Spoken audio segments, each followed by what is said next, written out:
Ladies and gentlemen, welcome to the graduation ceremony for the graduates of the Faculties of Commerce and Management, Education, Law and the Graduate School of Management. In a few minutes, the graduation ceremony will commence. The procession of dais and staff parties will enter. I will signal to you when you are to rise and remain standing until all of the members of the staged party are seated. May I take this opportunity to request that you turn off all mobile phones and pages, and may I also remind you that flash photography is not permitted within the auditorium.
Ladies and gentlemen, the Chancellor, Ms. Lenine Ford, will now address us.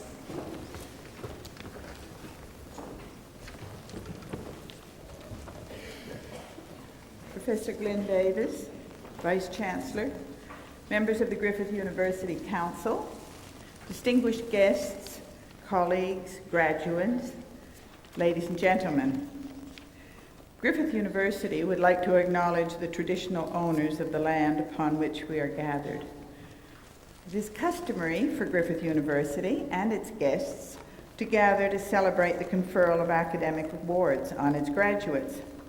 On behalf of the Council of the University, I'm pleased to extend a very warm welcome to everyone present for this graduation ceremony.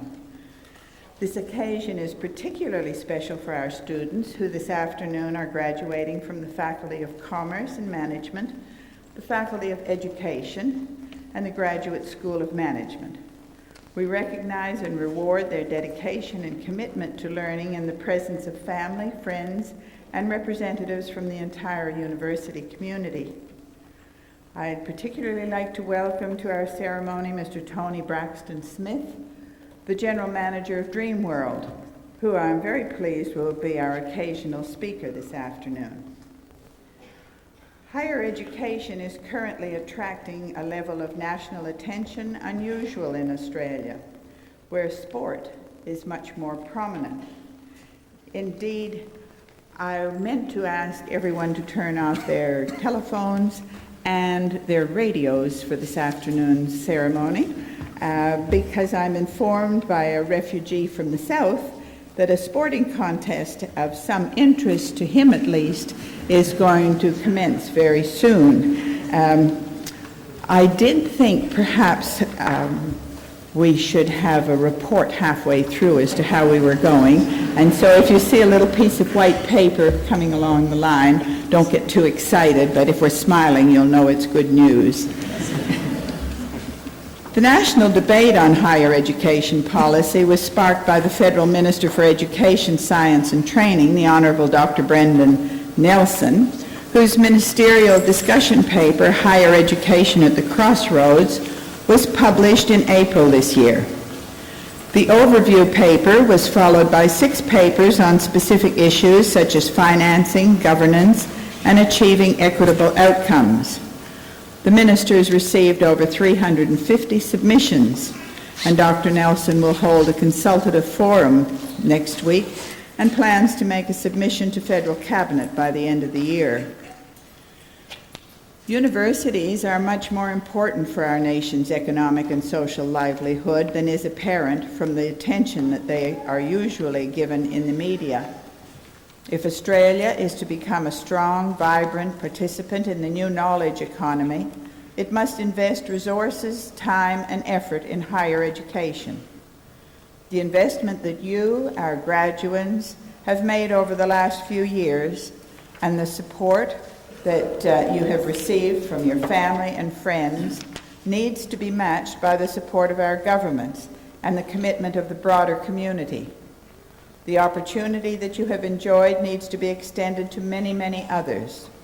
As Griffith University demonstrated in its own submission to the Higher Education Review, this is particularly true at the Gold Coast, where the Commonwealth provides only 12 places per 1,000 population, compared with the national average of 20 places per 1,000. This investment is important for our future, but even more important, it will determine the intellectual and cultural climate of future generations. An underinvestment in higher education now would be an impoverished legacy to bequeath to our children and grandchildren. The circumstances in which Griffith and other universities are now working has changed fundamentally over the last 2 decades. In 1981, the Commonwealth Government provided 89% of a university's revenue. By 1999, Commonwealth Government funding was only 47%. Universities have had to become more businesslike, and as the amount provided by the Commonwealth has fallen to less than half the income at almost all Australian universities, including Griffith, investment in higher education must now come not only from the government and ourselves, but from business and the community as well.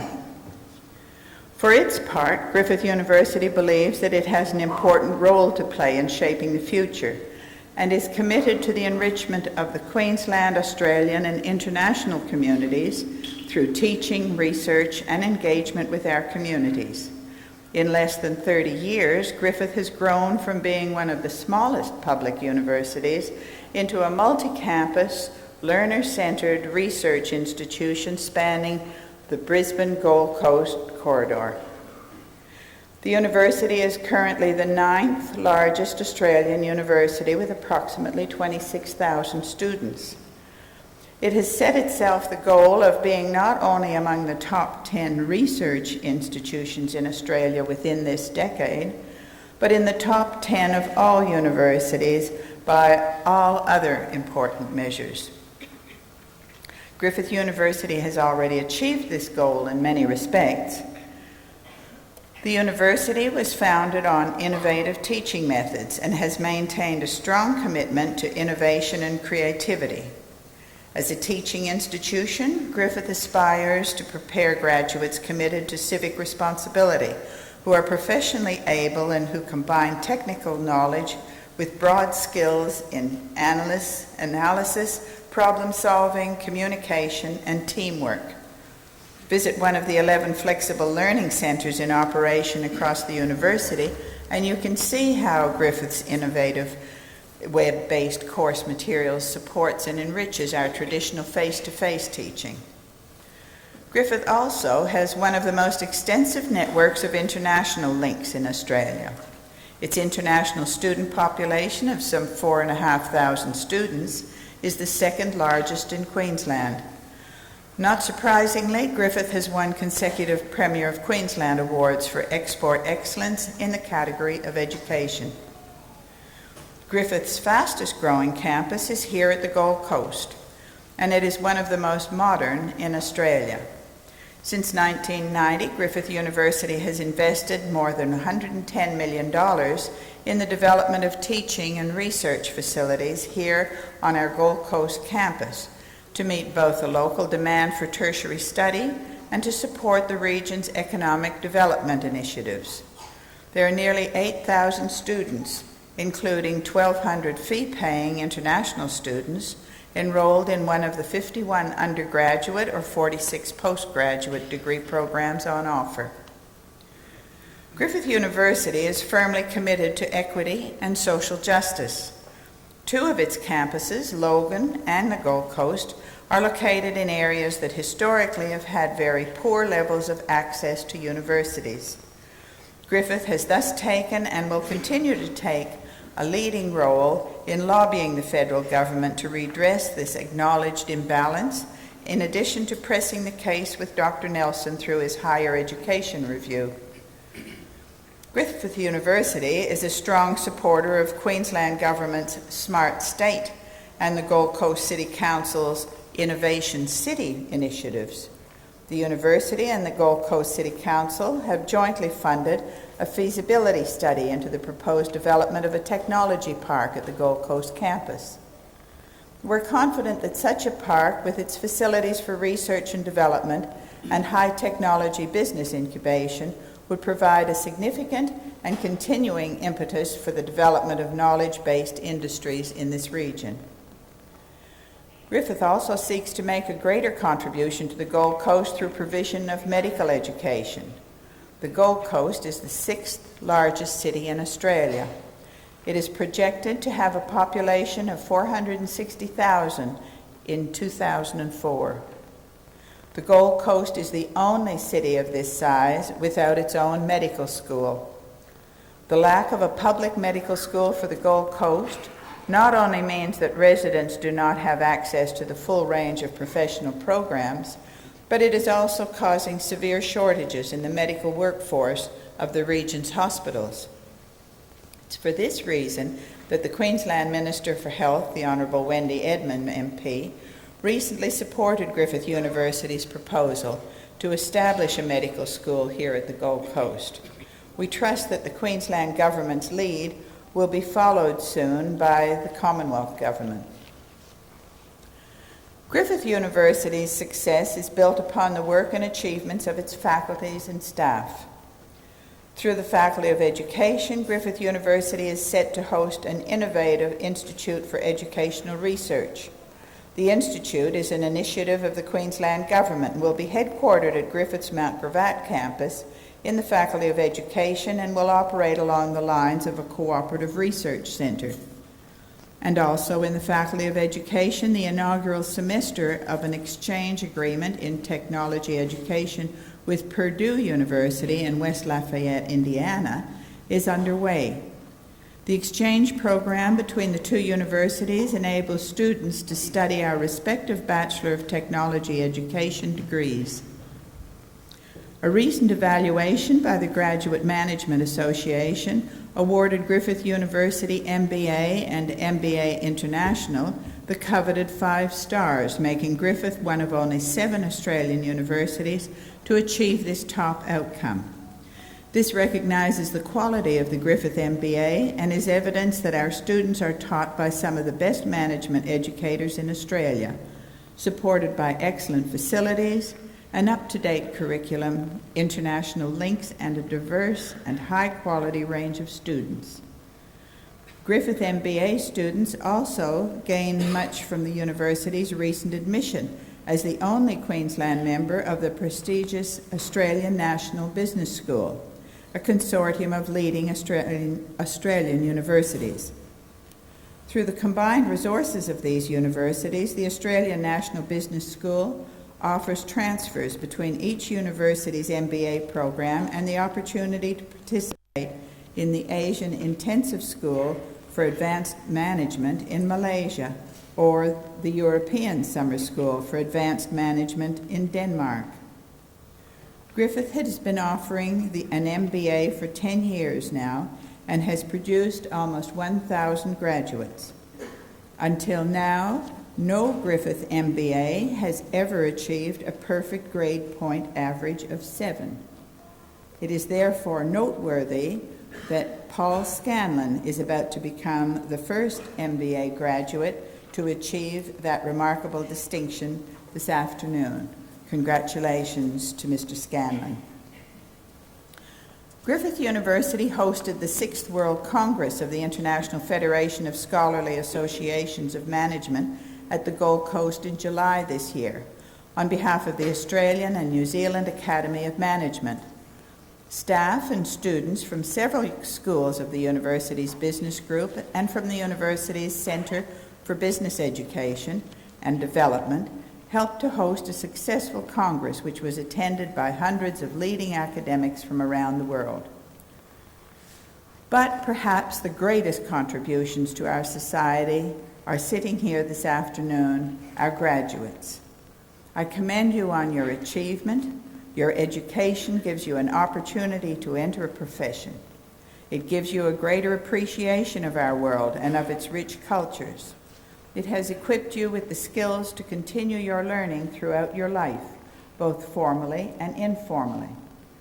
In short, your education has made you a member of the intelligentsia, and we seem a little embarrassed at acknowledging higher learning and intellectual achievement in Australia sometimes, but I look forward to the time when all Australians have an opportunity to join the intelligentsia, when we all celebrate its achievements. But for now, you are only one of 18% of Australians who are graduates. You have a rich cultural capital which will benefit you and your children, so enjoy its fruits. But I believe you also have a responsibility to return something to the society that has educated you. Encourage learning, support your fellow citizens in informing their judgment, and engender tolerance and compassion. We hope that you will derive deep satisfaction from your future undertakings, and remember always your days at Griffith and what the university has given you. We will continue to wish you well.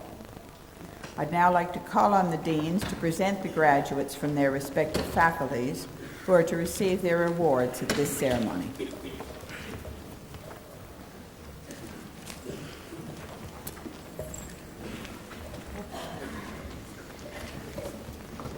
Chancellor, Professor Alan Hodgson, Dean of the Faculty of Commerce and Management.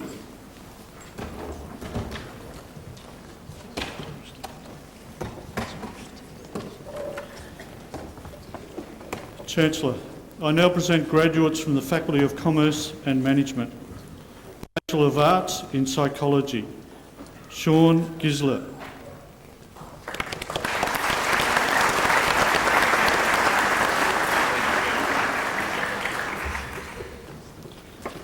Bachelor of Business, Catherine Arman.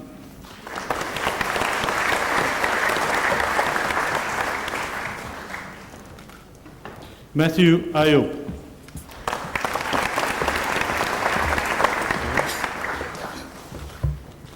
Sarah Bagg.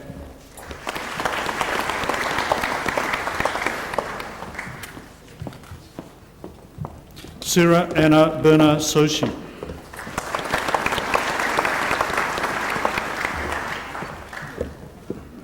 Alicia Berry.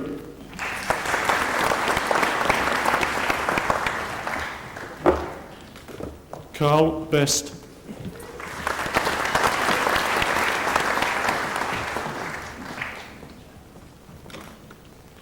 Melissa Burrows.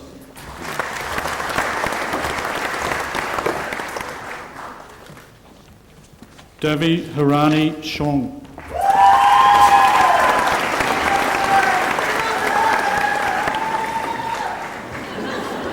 Cameron Collins.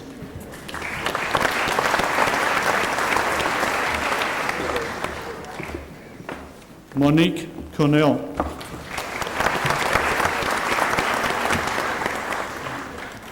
Warren Cox.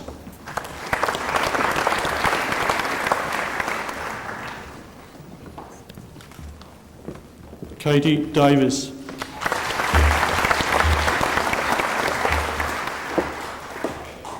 Tamara Della Santa.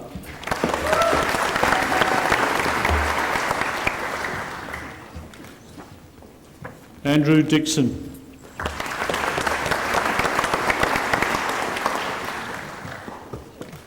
Chris Elder.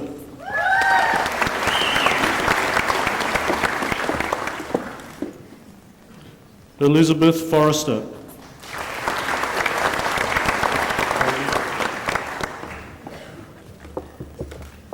Kylie Haynes.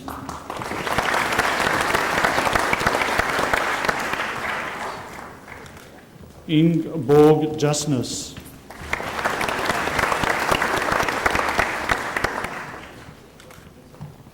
Nadia Keel.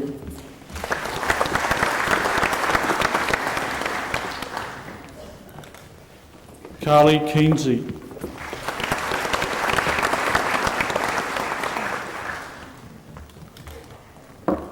Aaron Kingsford.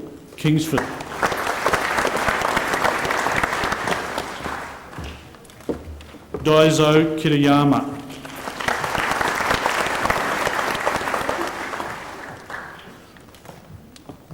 Lacey Crees.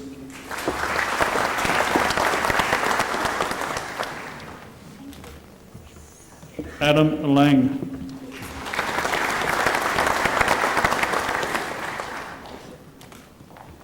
Yoon Jin Lee.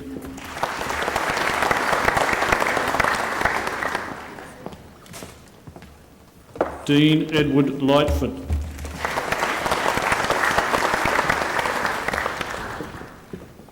Cheryl Lim.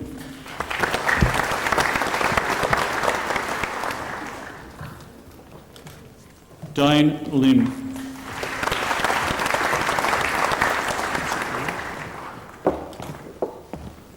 Bronwyn Locke.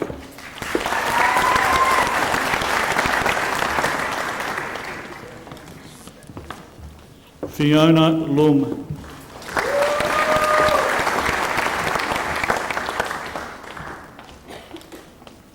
Ebony McLeod.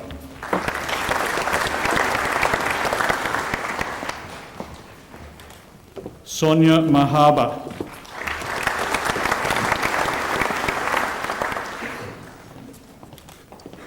Lisa May.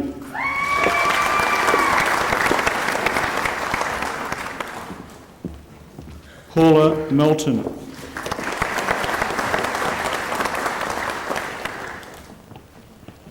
Carly Murray.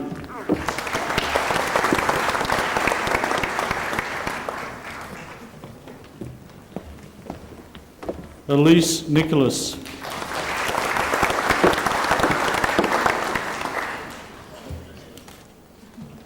Anna Osborne.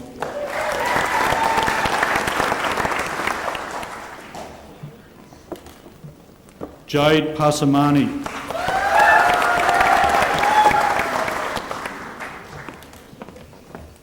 Kerry Regat.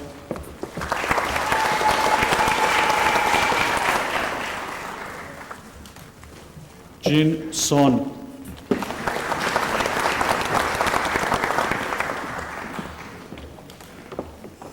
Justine Stewart.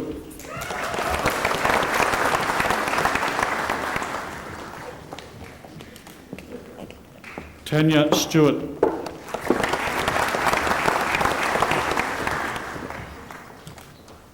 Karen Sutton.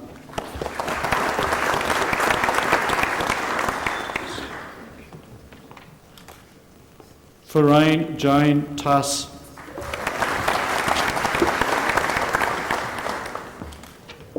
David Thompson.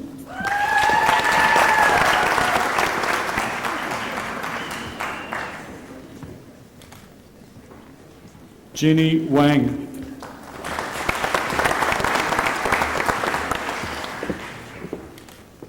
Stephanie Yaya.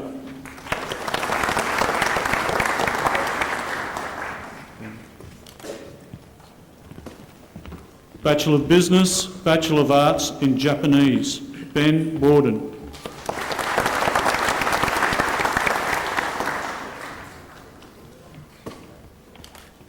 Solan Leong.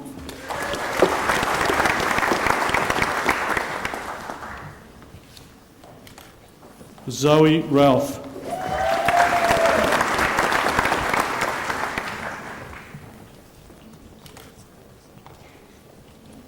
Austin John Thompson.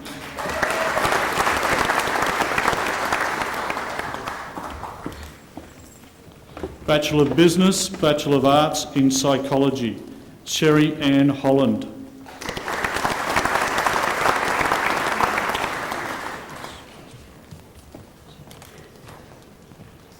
Anya Zabik.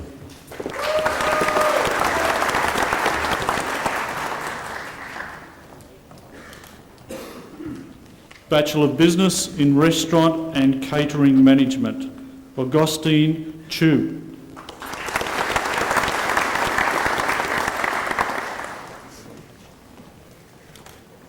Chen Ju Chuang.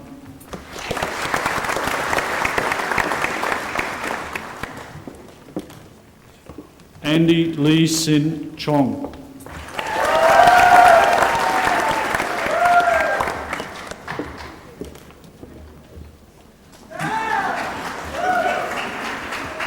Noor Seren Bit Mid Noah.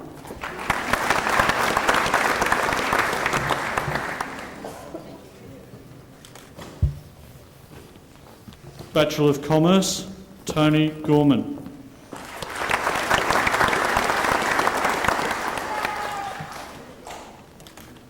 Quinn No.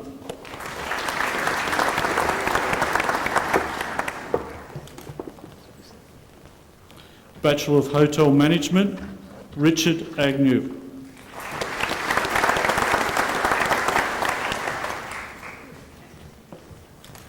Vanessa Allison.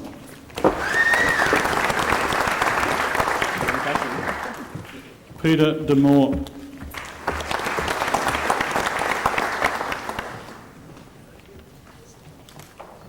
Blair Fowler.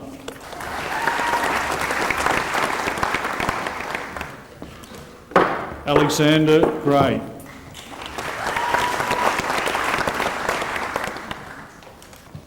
Desi Ira An.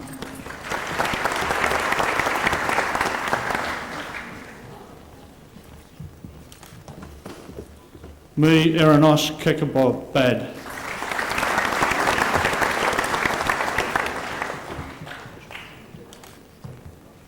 Huan Ju Lee.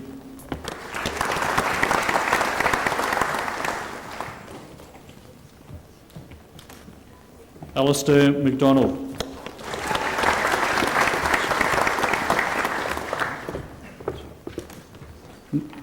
Narasakorn Mechove.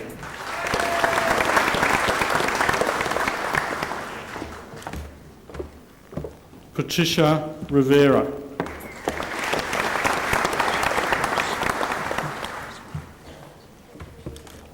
Samrat Saha.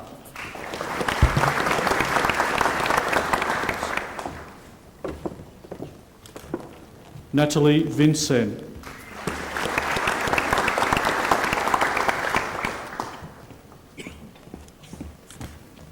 Gail Walcon.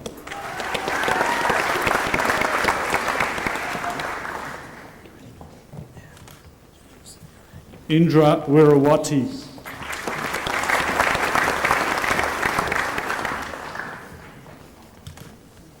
Shen Yu Wu.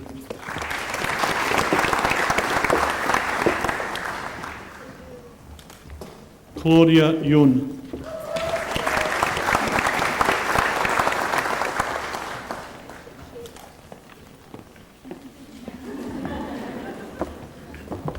Bachelor of Hotel Management, Bachelor of Arts in Japanese, Amy Su.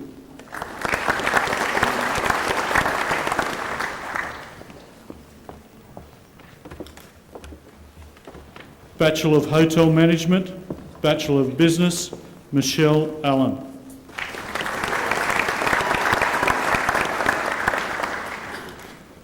Sandy Chang Hum Yuen.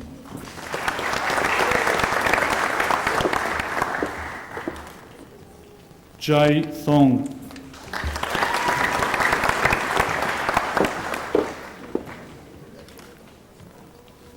Bachelor of International Business, Kane Black.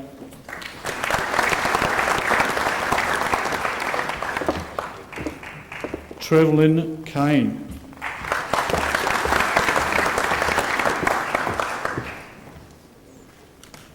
Craig Ford.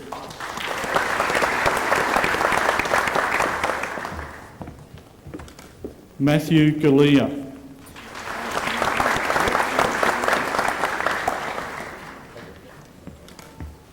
Simone Hesketh.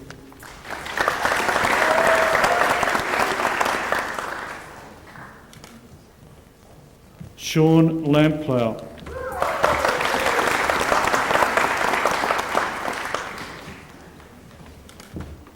Rebecca Pearce.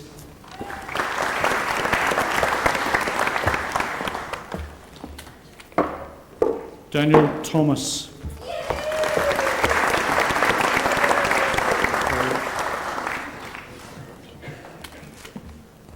Harold Thorod.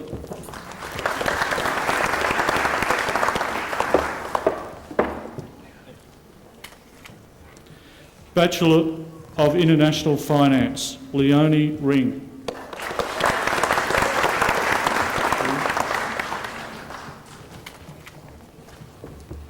Bachelor of International Finance with Second Class Honours, Division B, Willem Chang.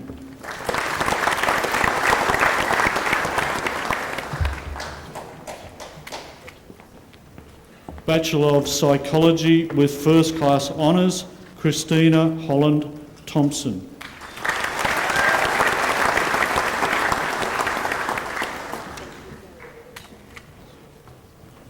Bachelor of Psychology with Second Class Honours, Division A, Suzanne Davey.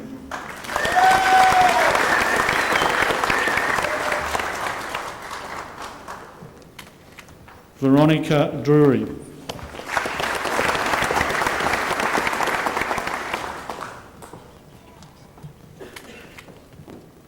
Graduate Certificate in International Tourism and Hospitality Management, Vishwash Suresh.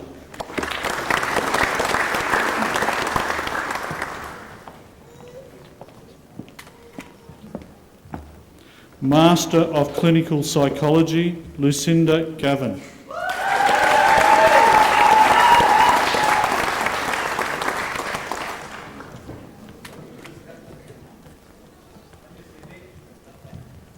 Master of Hospitality Management, Andreas Angie Wibarawa.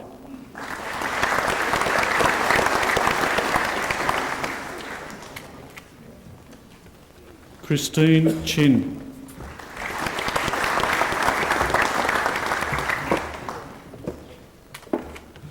Linda Reichdahl.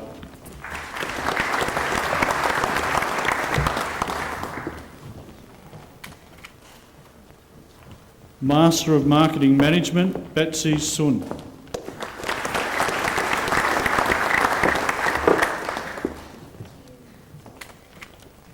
Master of Organisational Psychology, Emma Hassel.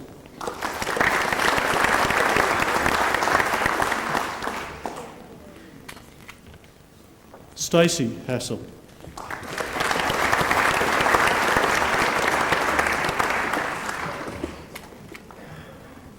Master of Professional Accounting, Ashwina Kumar Chauhan.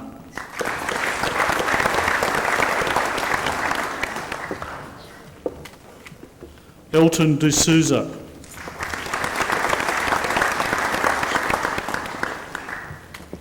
Mutahari Hoshi.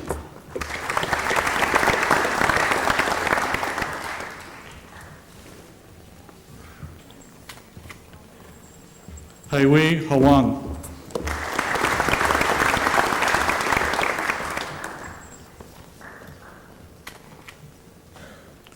Jane Lam.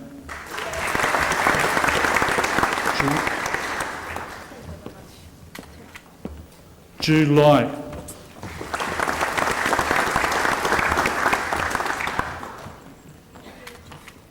Kerry McNeese.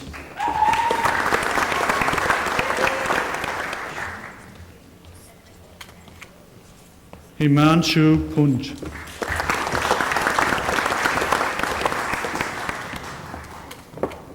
Harsh Shah.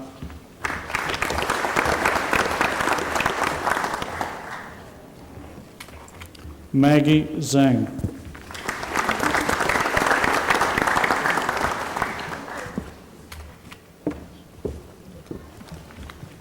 Chancellor, today the University is proud to honour graduates who have satisfied the rigorous criteria for the award of the degree of Doctor of Philosophy. The following graduates have been granted the degree of Doctor of Philosophy taken in the Faculty of Commerce and Management. Brian Drury.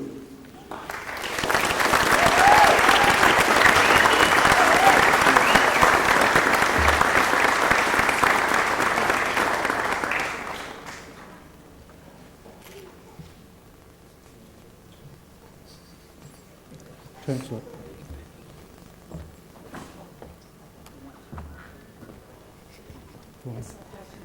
You missed it. Brian's a bit eager. Dr. Drury studied the motivation to train of both employed and unemployed people. He developed a model of training motivation that will generalise to different populations and provide insights that may lead to better design of training programs and ultimately to better training outcomes. The advance of technology in the workplace, the changing nature of work itself, and the continuing evolution of demographics in the workforce all ensure that training will be a key issue in business management for a long time to come. Chancellor, I present Dr. Brian Drury.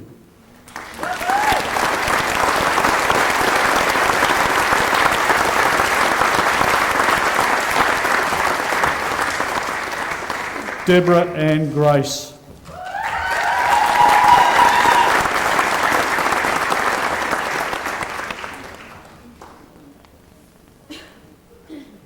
Dr. Grace's study investigates and models a way in which consumers perceive and respond to service brands.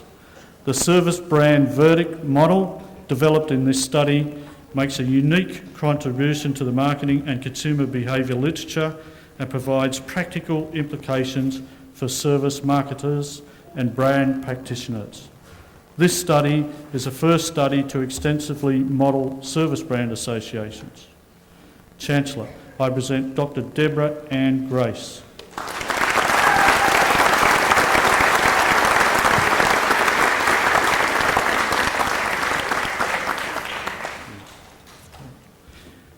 Wendy Joy James.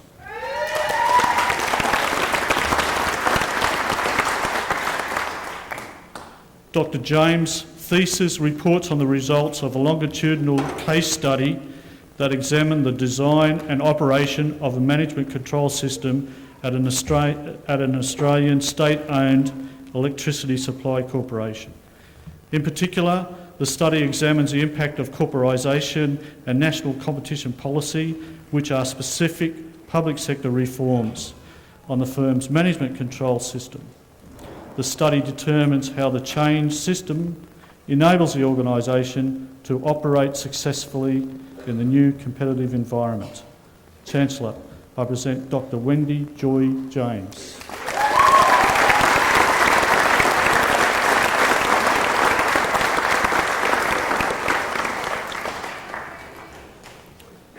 Olive Merlink. Cognitive dissonance theory proposes an inverse relationship between amount of reward for engaging in counter-attitudinal behaviour and amount of attitude change experience. Dr. Merlink's thesis suggests that reward reduces attitude change by acting as a distraction and suggests that attitude change, as traditionally measured by social psychologists, is often highly strategic. Chancellor, I present Dr. Olive Merlink.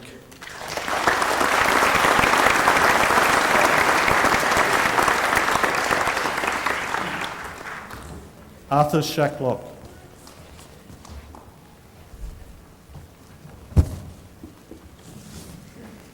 Dr. Shacklock's research examined ethical decision-making in human resource management within the Australian public sector. He categorised the types of ethical dilemmas facing practitioners and the increasing frequency and complexity of these dilemmas. He showed that the ethical climate within an organisation is a significant predictor of practitioner self-efficacy and, in turn, decision-making choice. Chancellor, I present Dr. Arthur Shacklock.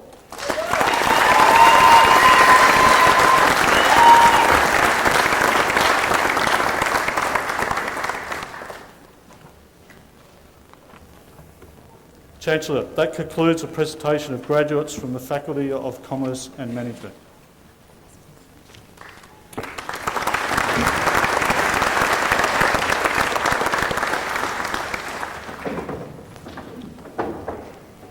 Chancellor, Professor Peter Renshaw, Acting Dean of the Faculty of Education.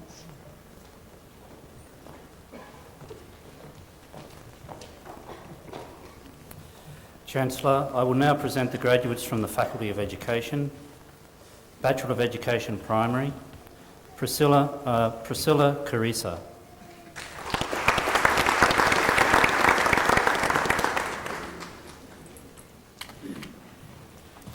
Indra Samurai Smith.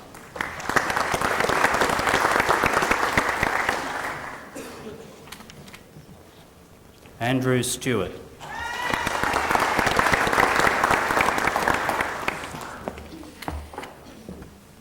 Bachelor of Education Primary Graduate Entry, Alison Baker.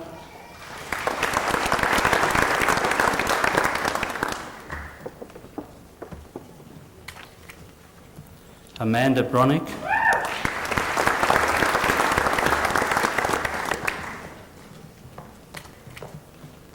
Michelle Chapman.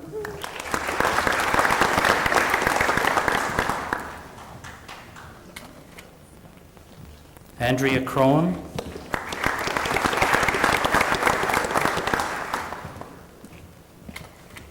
Belinda Curtis.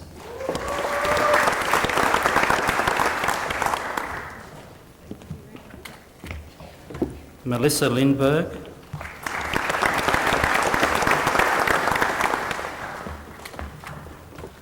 Kieran McKenzie.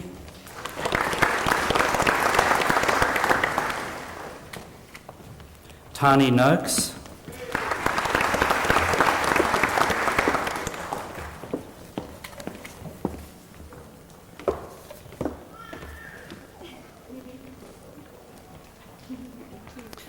Catherine Norman.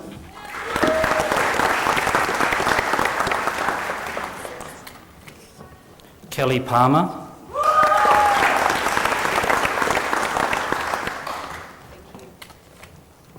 Lisa Rosengren.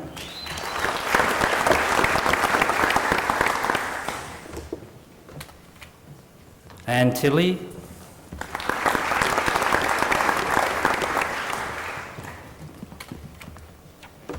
Wendy Wright.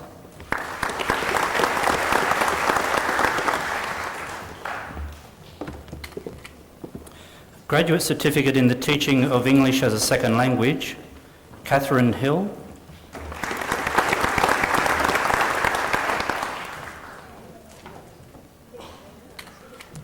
Misa Kawaguchi.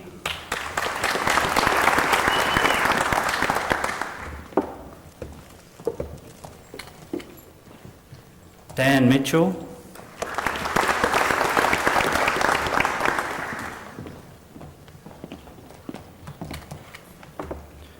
Claire Mary Reynolds.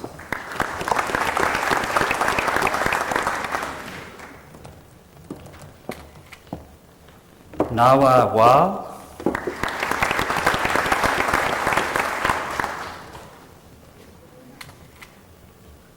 Kay Waite.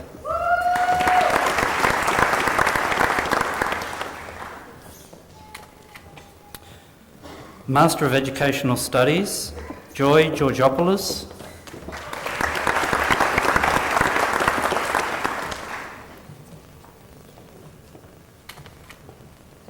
Ellen Langston.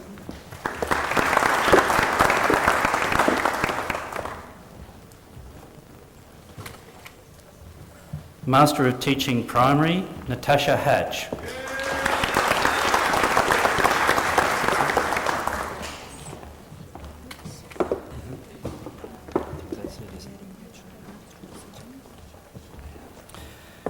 Chancellor, that concludes the presentation of graduates from the Faculty of Education.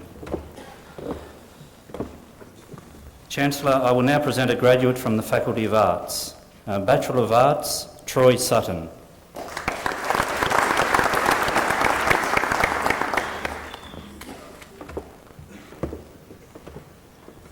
And Bachelor of Communication, Michelle Ford.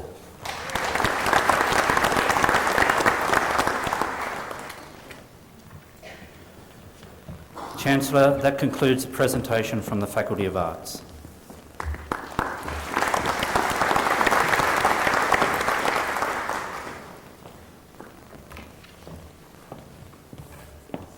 Chancellor, Professor Jan MacDonald, Acting Dean of the Faculty of Law.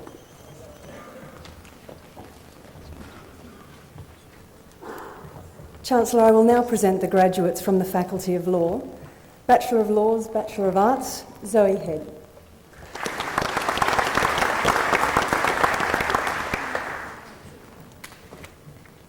Bachelor of Laws, Bachelor of Business, Hugh Simpson.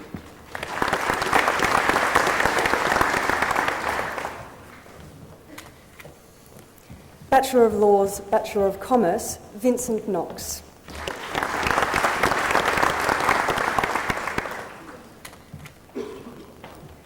Bachelor of Laws with Second Class Honours, Division B, Bachelor of Business, Cherden Gray.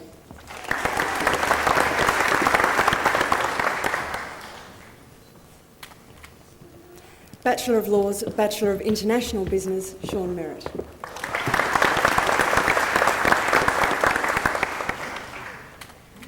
Chancellor, that concludes the presentation of graduates from the Faculty of Law.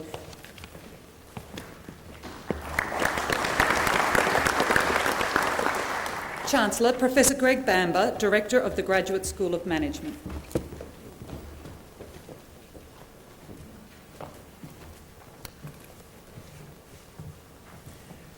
Chancellor, I will now present graduates from the Graduate School of Management. First of all, the Graduate Diploma of Business Administration, Chu Chai Huang.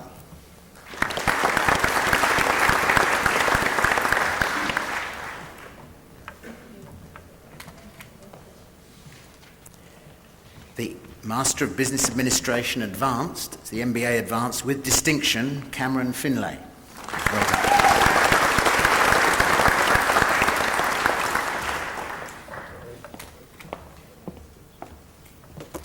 The MBA, Duncan Appleen.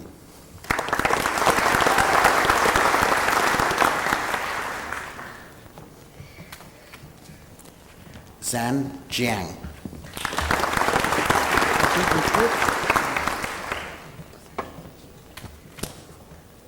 Meng Lu.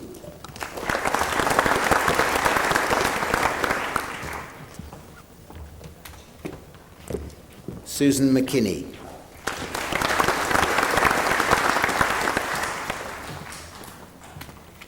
Barry Moffat.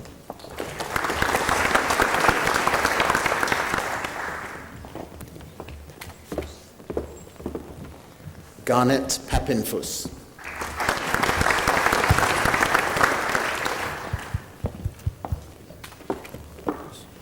Joe Yang.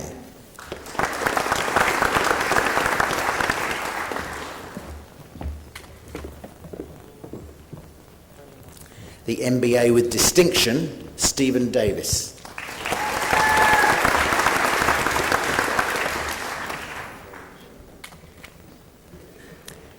And this is the man who got the GPA of 7.0, Chancellor, Paul Scanlon.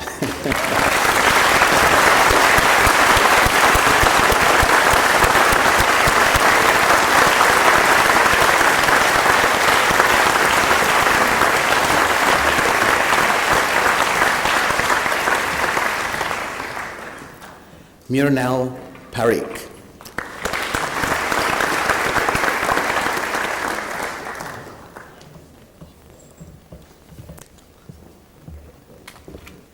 And Mr. Parikh was a graduate of the MBA International. That concludes the presentation of graduates from the Graduate School of Management.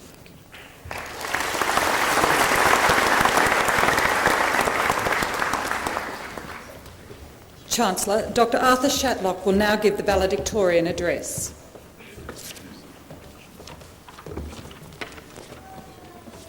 Chancellor, Vice-Chancellor, distinguished guests, fellow graduates, ladies and gentlemen, and last but certainly not least, the members of my family, some of whom have come here from Perth to be here today.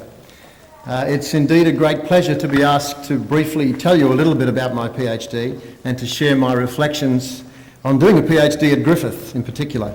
I made a career change to academia in 1994 after 30 years in the public sector, federal and state, mostly in the field of human resource management. The serious work on my doctorate began in 1998, and like quite a lot of people starting a PhD, my first idea was to find the solution to the meaning of life. Happily, that eventually focused on my observations a little tighter about the difficulties facing human resource management practitioners as regards the ethical challenges in their jobs within a rapidly changing public sector, where things like privatisation, extensive downsizing, for example, were now part of daily life. I began by seeking advice and guidance as to what were the key issues from a wide range of professional contacts and other experts across Australia and beyond, about 50 in all, practitioners, consultants, academics, ethicists, etc. This advisory group over time evolved into what I have referred to as my Internet Focus Group, or IFG. One has to develop new jargon, since these contacts were almost all by electronic means. This provided an enormous amount of case material for me. I started by developing 30 scenarios based on these real-life cases and gradually narrowed this down to 15 centrally recurring themes. Through various trials and then a pilot study in South Australia, the main study then included surveys and on-site interviews in Western Australia, Queensland and in the Australian Capital Territory. I sought from practitioners their reactions and responses to a range of questions and issues regarding their work situation, and in particular these 15 scenarios. Altogether, 276 human resource practitioners, mostly directors and managers, contributed to the research, representing 155 government agencies. To complete a PhD, so much depends on one's supervisor and other close associates and advisors. My supervisor at Griffith, Associate Professor Linda Hort, was both friend and foe as the situation required it. I would describe this style of supervision as rather like a camera lens, which sometimes came very sharply and critically into focus, and at other times stayed wide-angled and far off. This allowed me the freedom I needed to make some mistakes and to learn from those mistakes, and this suited me perfectly. I would also comment very favourably on the excellent library facilities, electronic literature databases and the training in the various software and systems provided by Griffith, which helped me immensely. I sometimes wonder how people in the old days ever did a PhD without these modern tools and services. So what did my PhD mean? My findings indicate, as you heard a little before, that the organisational ethical climate within which people have to make decisions is a key predictor and contributor to their confidence and to the kinds of decisions that they will be likely to make. That is to say, it highlights the critical importance of ethical climate in an organisation as to whether or not people with integrity feel able to stand up for what is right, rather than simply for what is expedient. I believe that this research contributes to knowledge about ethical decision making and its challenges in the public sector, and can provide useful guidance for agencies, CEOs, managers and practitioners. As for my own gains, I can say that the experience of doing this research at Griffith has certainly dramatically enhanced my own skill base in terms of theoretical know-how and research capability. Plus, for someone who got a bare pass in general maths in the New South Wales Leaving Certificate way back in the 50s, a quantum leap into the intricacies of complex statistical analysis. Sometimes this was a bit unnerving, a bit like bungee jumping with a very long rope. It has been a long haul, coming here with a lot of prior experience as a manager and having formed my own views about how I wanted to do this work. Griffith University allowed me two things: the freedom and the friendliness that were essential elements for me in staying with it to the end. To conclude, I would like to add my own personal congratulations to all of the other graduates here today on their achievements, especially my fellow colleagues who have today received their PhDs as well, who are fellow travellers in what has been a difficult, challenging but most rewarding journey. However, it is one well worth taking, and I am sure they will agree with me on that. I can thoroughly recommend it. Finally, I wish to thank my family, both immediate and extended, for their support, encouragement and indeed tolerance through this challenging period of my life. Many thank you. Thank you.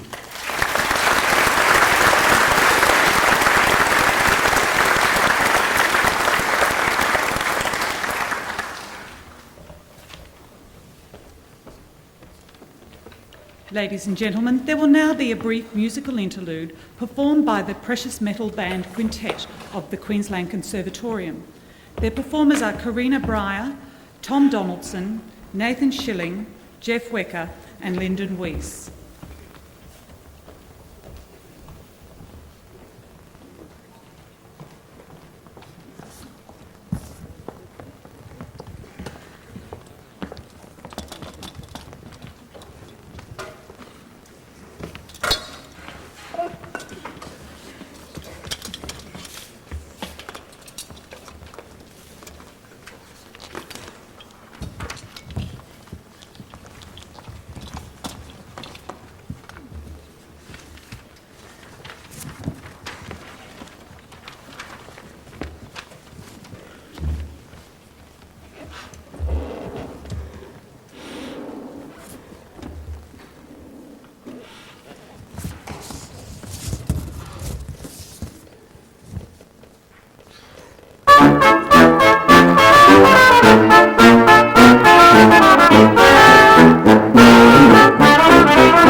really apologise for this, but our vocalist has been caught in traffic on their way down from Brisbane, and we're just wondering if anybody in the audience can sing the Frank Sinatra tune, Learning the Blues.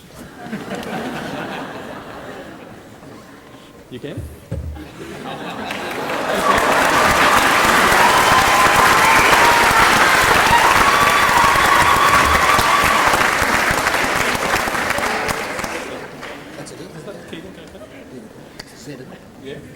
Key of Z's fine. Yep.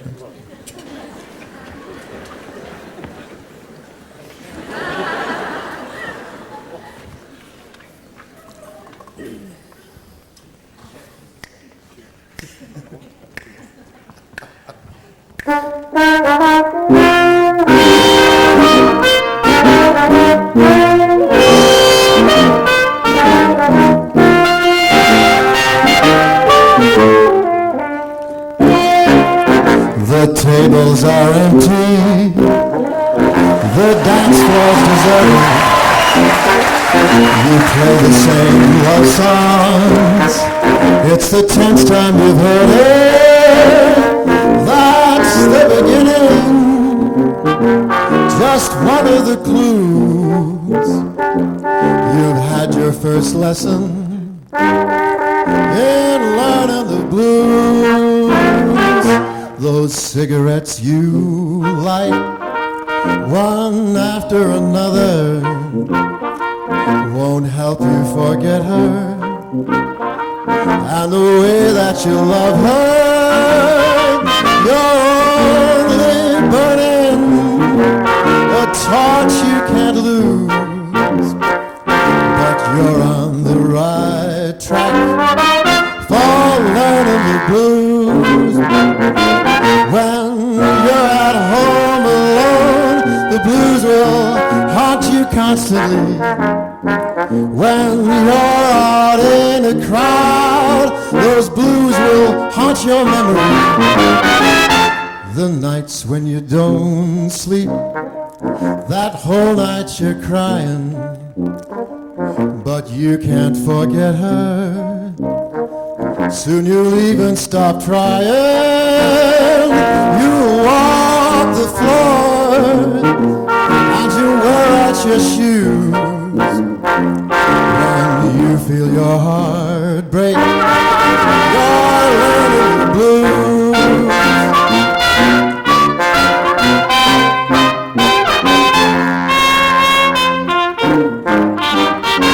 When you're at home alone, the blues will taunt you constantly.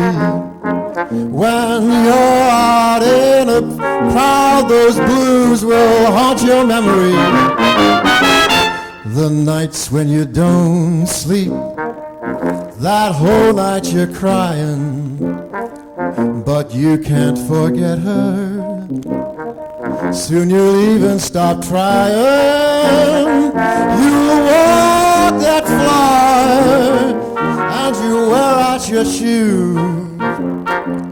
When you feel your heart break, you're learning those blues.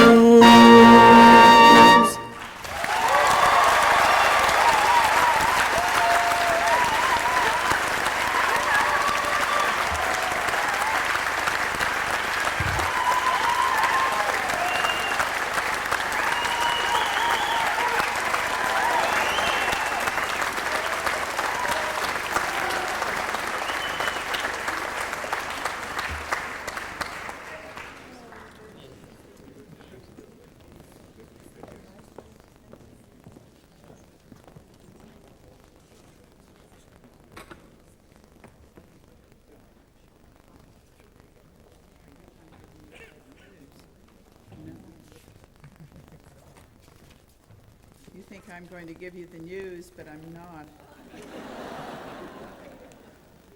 I'm going to call upon the Vice Chancellor, Professor Glenn Davis, to give you the news and introduce our guest speaker.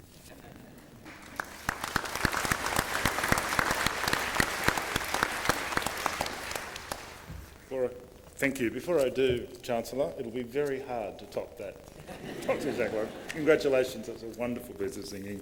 You'll be delighted to know that the Lions are 10 and Collingwood is 3 at half-time.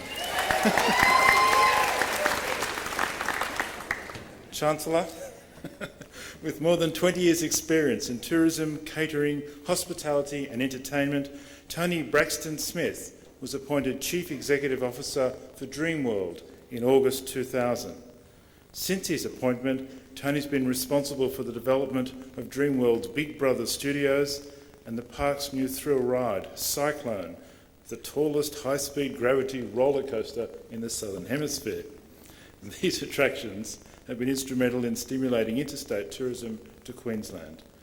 Prior to joining Dreamworld, Tony held various executive positions with the P&O Group, both in Australia and abroad.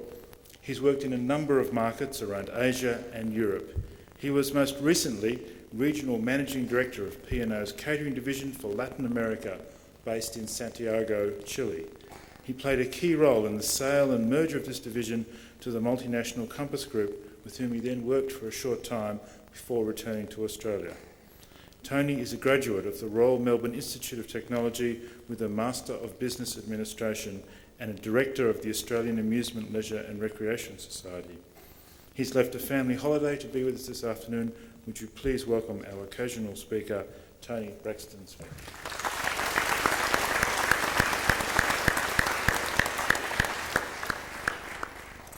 Well, thank you very much, and it is indeed a pleasure to be here.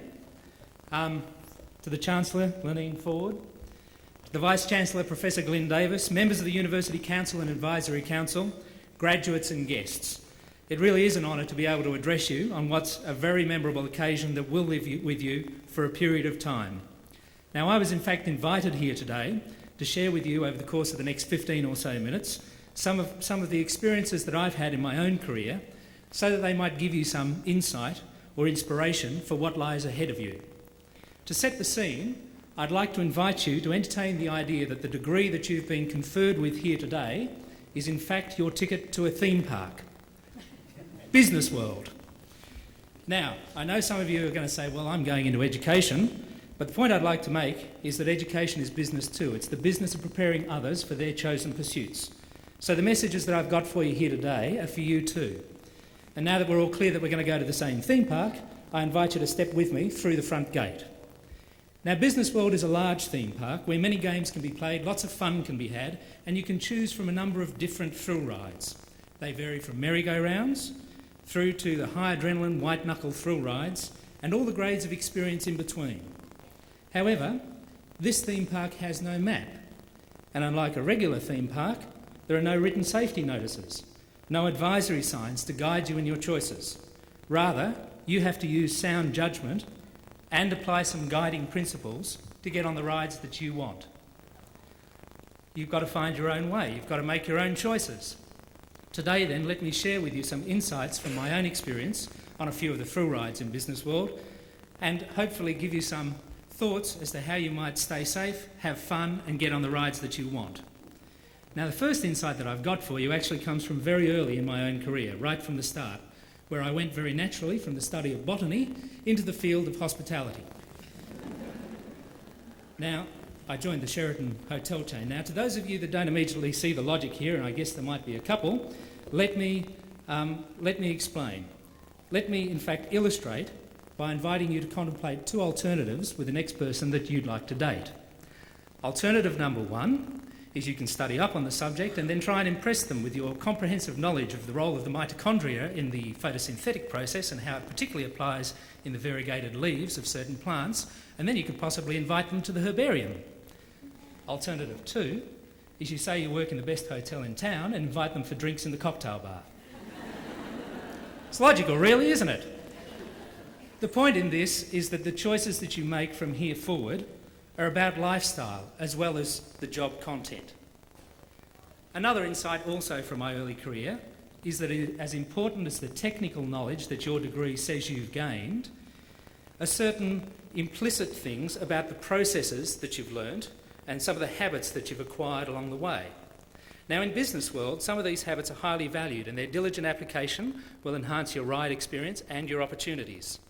Now, if I remember my university days, there are also a couple of habits that should probably be left behind. By example, in my case, foregoing the Friday afternoon lab session in botany to do what we referred to as field work, but what you would probably know as going to the pub. You'll have to use your common sense there to decide which of those habits that you leave behind. Rather, let me suggest some of the habits that you've acquired during the process of studying and attaining your degree that you should carry forward with you to navigate around business world. During the course of your study, you will have learned how to systematically gather facts about a specific situation, identify a range of alternatives, either courses or views, and then subject them to some rational analysis and reach a conclusion. This basic process is a valuable skill in any field of endeavour and highly prized. You've also learned to express yourselves clearly and succinctly. You've learned problem-solving skills. You've learned to do your homework. You've learned to work with imperfect and sometimes incomplete information, to work not only with black and white, but shades of grey. You've learned to collaborate with each other to get a task done. You've learned to work under pressure. You've learned to work to a deadline, and you've learned to focus on results. My advice to you is to continue to practice, hone and apply these particular processes, these habits, and opportunities will open up to you in business world.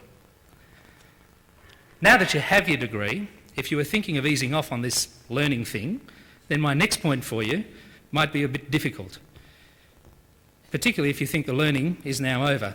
Because the fact is, if you want to ride anything other than a very simple merry-go-round in business world, then the learning has just begun. And there's more bad news, because business world is slowly but surely phasing out those merry-go-rounds.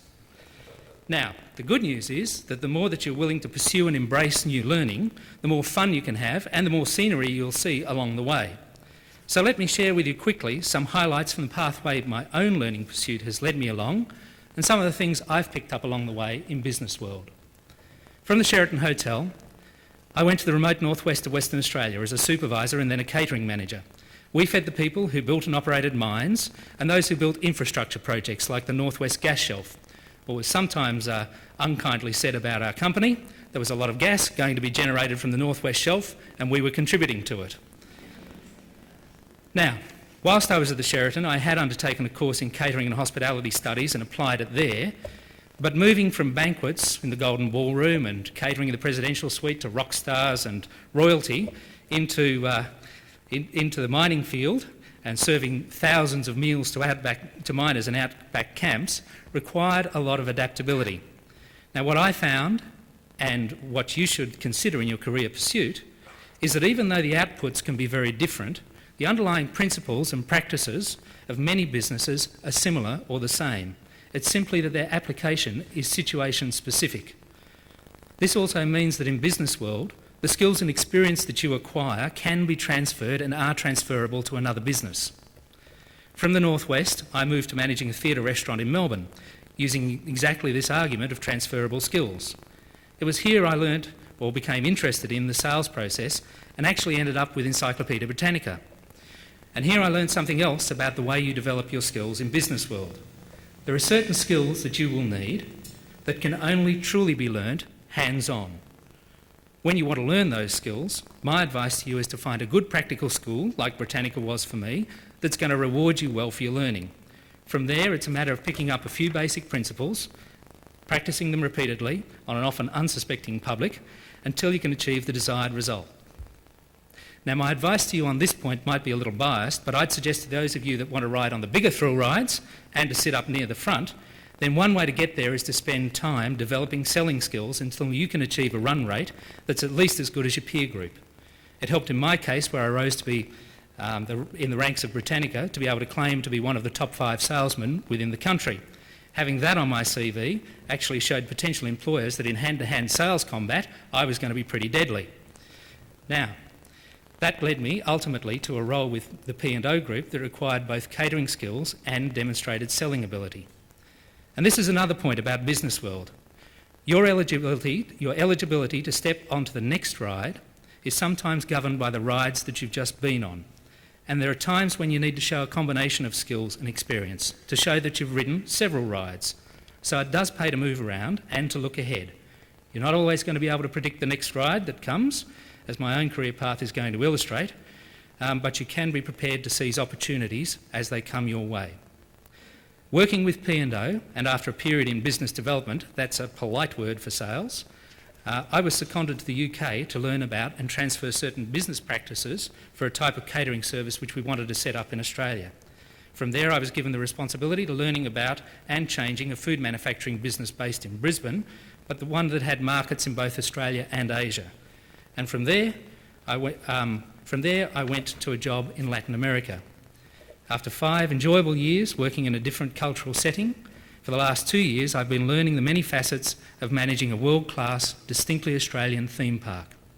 The key observation to make from this brief history is that you can enjoy a variety of thrill rides in business world when you embrace the fact that learning never ends. It simply takes on a different form. A couple of things you can do to accelerate your learning. First, identify appropriate role models and engage them as unofficial mentors. Now, some businesses and some business literature favours formal mentoring programs.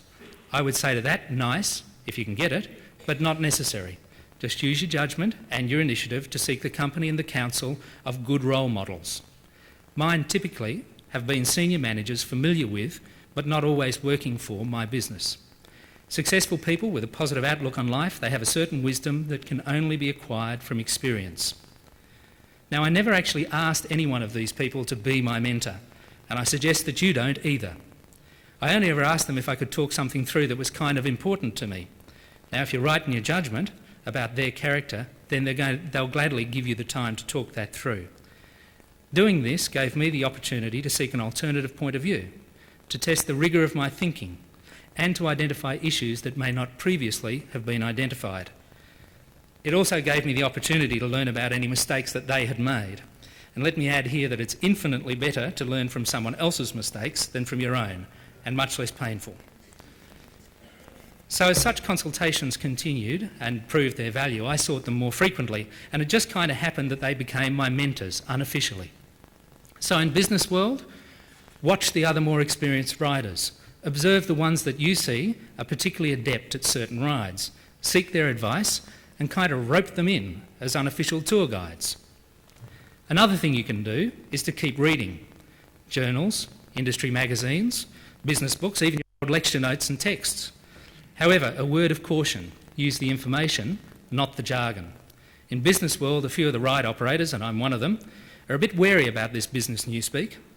I recently recall talking to a job candidate who managed to fit into one long sentence the phrases social responsibility, triple bottom line, paradigm, holistic framework and 360-degree feedback. Bingo! Full house.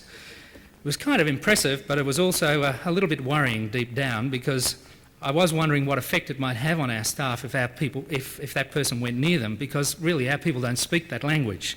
So my advice to you is keep reading, keep adding to your knowledge, but please speak plain English. Now, most of what I've said so far is about gaining practical experience, and given where most of you are today, that's particularly important. However, it is also likely that there will come a time when you should return for further study, at Griffith, of course. In my own case, living at Melbourne at the time, I took an MBA at RMIT. Now, many employers will support you, and mine was no exception. My boss at the time said to me, "Tony, we've thought about it. Unfortunately, we can't pay for any of the course fees, but we're happy to give you the time off to attend classes." Now, that wasn't actually as generous as it sounds, because the classes were evenings and weekends. Anyway, I took the course and I studied hard, and not just because my own money was on the line. It was that I'd realised that on top of my 10 years of management experience, a higher degree could help me to take the next step up. And sure enough, 2 weeks after completing my degree and graduating with honours, I was promoted, and the increase in salary more than compensated for the money that I'd invested in course fees. So, my advice, be prepared to return to study at some future point in time. After all, a first degree and even a subsequent degree are merely foundations to build your career on. Now, speaking as I was a few moments ago about the use of plain English, let me share with you another insight that might help you on your way. It stems from my experience in 1995 when I was offered the opportunity to manage and develop a business in Latin America. At the time, P&O had decided to expand its remote site catering business offshore and had seen a large market opportunity in Latin America and decided to acquire a business in Chile as the basis for expansion throughout the region. Now, for me, this was an amazing opportunity to enjoy a part of the business world that not a lot of people get to see. When the position was first offered to me, I was supremely confident in my ability to do the job. After all, I had the training, the right technical skills, plenty of relevant management experience. Heck, I even had a first-class MBA, and I might add, I'd topped my class in the study of international business. So, I had it all. Could do the job from day one, right? Wrong. We had 2,000 employees, but only a handful of them spoke English. And here's the message, and here's the rule about business world. It doesn't matter how smart you are or what you've done, you have to be able to communicate with your target audience in their language and on their terms. So, it was immediately apparent that to do this job, it would be necessary to learn Spanish, something that I embarked upon with enthusiasm. It did, however, provide some interesting moments. I can still vividly remember one summer's day soon after starting with the language, causing an amount of embarrassment and amusement. When trying to be friendly and conversational, I said to one of the secretarial staff, "Hola chica, ¿tienes calor?" Now, anyone who speaks Spanish will realise what I did. Now, I thought I was saying, conversationally, to this member of the secretarial staff, well, hello young lady, the weather, is hot. In fact, yes, I'd got my verb formation wrong and not understood the context at all. And I'd actually said, "Hey baby, you're hot." You can imagine this did not have the effect that was intended, and indeed, it took a while to get that particular relationship back on track. Now, the point in telling you this is to reinforce the point that in business world, your ability to communicate effectively underpins your ability to get the result that you want. And whatever the language, whatever your position, you need to choose your words carefully. Small differences can have a large effect. Now, I made the point humorously, but the fact is becoming skillful in the use of language will help you enormously in business world, and it's another one of those skills which must be practiced constantly. Something else that will assist you on each of the rides that you choose in business world is to get clear about your objectives. Now, some people say that the objective in business is simply to make money. Well, I'd suggest that making money is the end result of the pursuit of other objectives. In fact, let me suggest to you first that your first objective in business world is to do something that improves people's lives. Secondly, you have to do it efficiently. Now, if you can do something to improve people's lives and you can do it efficiently, then usually, more frequently than not, the money's going to come. The other thing you're going to need is a clear view of what your company's mission and objectives are. I stated Dreamworlds earlier, to be a world-class, distinctly Australian theme park. A good mission statement will give you a clear focus on what you ought to be doing and perhaps what not to do. And for every business, as at Dreamworld, the idea is also to have a bit of fun. So early on, my counsel to you is to develop a clear understanding of the vision for your enterprise. Focus on improving people's lives, do it efficiently, and have some fun. Finally, when it comes to putting things into action, you often need to show an amount of creativity because in business world, things just don't come at you always in textbook fashion. Let me use Dreamworld's new roller coaster, Cyclone, as an example of this. Now, a textbook roller coaster comes in a sort of kit form, direct from the manufacturer, and you just sort of work out how to put it together. However, at Dreamworld, we purchased an already built coaster. So the first thing that our engineering team had to do was to figure out how to take it apart rather than put it together. Now, this was in fact a need to use creative energy, and our engineering team used their creative energy to perform what we termed one of the world's first roller coasterotomies and transplants. And I'm pleased to report that it went very smoothly. Unfortunately, we did have a couple of complications with the development approval, and that took a little bit longer than anticipated to sort out. Now, we still needed to open at Christmas, so that gave us only 3 months instead of your normal 5 or 6 to put it back together again. Well, our engineering team rose magnificently to that challenge and found a way to achieve this objective by applying creative thinking to the construction program sequence. Now, it might sound very simple, and it is a gross simplification of the process, but normally when you build a roller coaster, you start at one point and work your way around until you join up again. What our engineering team was to devise a way to work simultaneously in both directions and join up at the other side. And what a joy it was when they did join up. Now, roller coasters must be built on a horizontal plane to get the balance right and to have the train come home. But pieces of ground are rarely dead flat, so in fact the groundwork is as important, if not more important, than the assembly of the track structure. And this is something else to contemplate going forward into business world. Doing the groundwork is extremely, extremely important. It pays to be thorough. So, being thorough, a lot of calculations, checking and double checking are done to make sure the plane on which the roller coaster sits is level. Even when you do all this, the first time that you run a roller coaster is an interesting moment because it's only then that you really know if you got it right. Well, I'm pleased to say we did. The coaster went up the lift, round the track and came home at the right speed. It was perfect. Well, almost perfect. It would just so happen that every now and then, almost daily, but not every day, around 1 p.m, Cyclone would have a hiccup, stop on the main rise after leaving the station and need a restart. Now, it did take our engineering team a little while to figure this out, but again, it was the use of creativity and problem-solving skills that helped.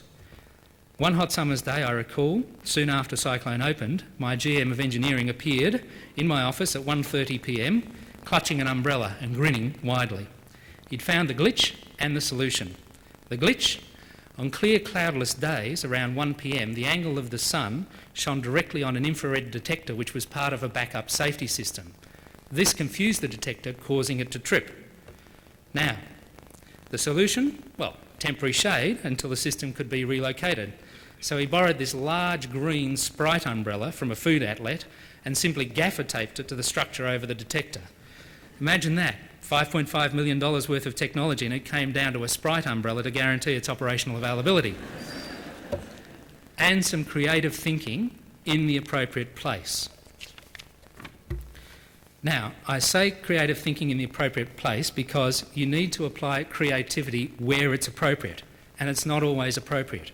For instance, if you intend to be a jumbo jet pilot, then please, when it comes to landing the plane, no creativity. Just land that plane like it's always been landed, please.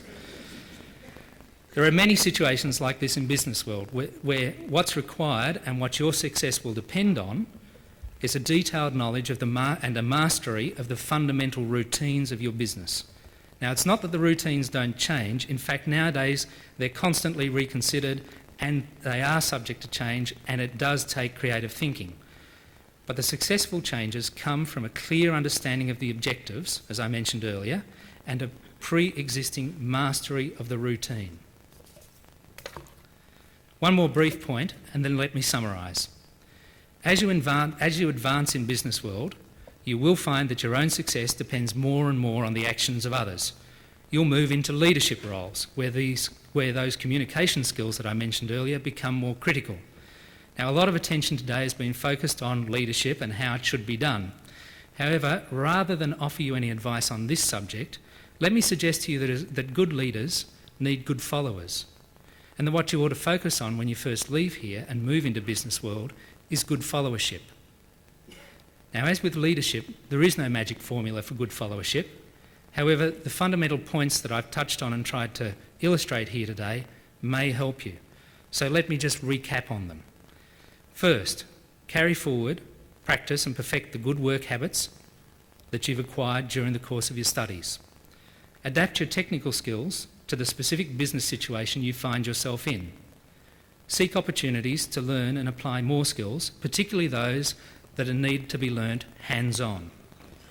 Accelerate your development with continued reading and unofficial mentors as guides. Invest in further education to complement your experience on the rides. Learn to communicate with your target audience in their language and on their terms. Become skillful in the use of language. Be clear as to your objectives and what you can contribute, and contribute willingly. Master the details of your business routines, but don't expect textbook situations. Apply creativity to reach your objectives. Now finally, when I was contemplating what to say here, I happened across your Vice-Chancellor, Professor Glyn Davies, at a business function. His advice to me was that whatever you intend to say, just remember that you're going to be standing between these graduates and a few well-earned drinks. Now, with that advice in mind, here's my final message from Business World. As with today, there are occasions when it's appropriate, very appropriate, to celebrate. Like any good theme park, Business World has its version of Fairy Floss, the candy bar and the ice cream parlour. So, when the time's right, get in there and give yourself a treat, and then get back on the rides. And with that advice, let me conclude my welcome to Business World.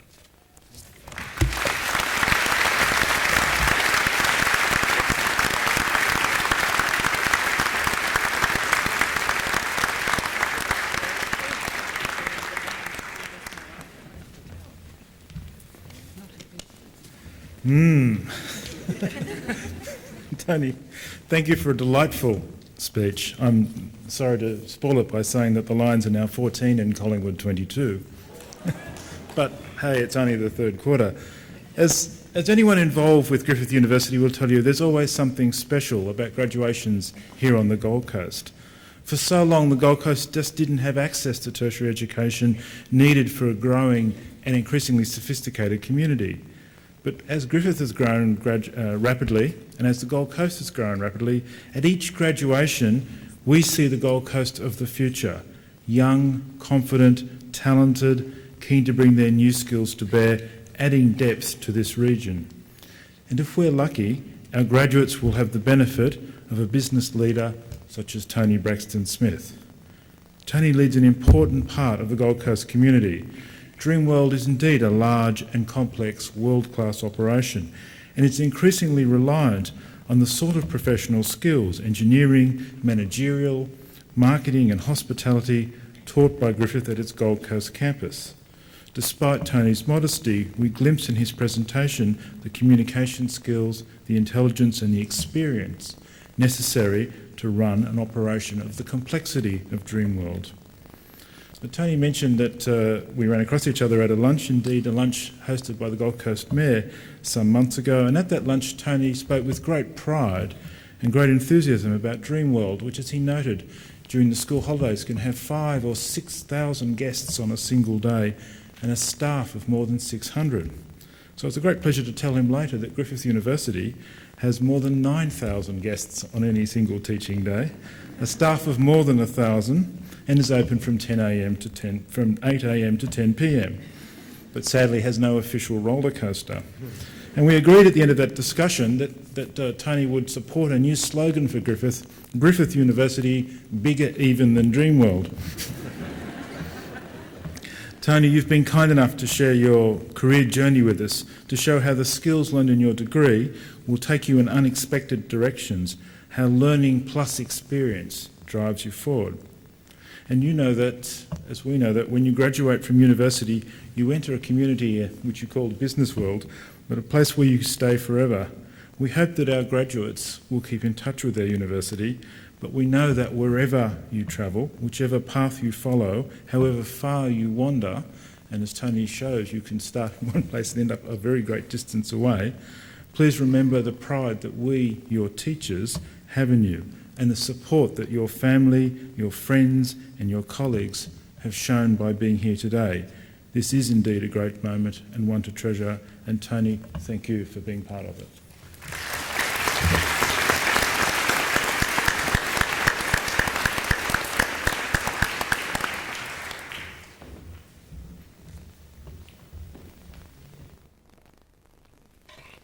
Let me start by saying there was a little confusion. The score that Glyn has given us was in the second quarter, and I'd like to tell you at half-time, Lions 22, Collingwood 22. And on that note, ladies and gentlemen, the ceremony is now concluded. Yes, there are televisions out there. When the music begins, please rise and remain standing as the dais and staff processions along with the graduates retire. Thank you very much. Sure.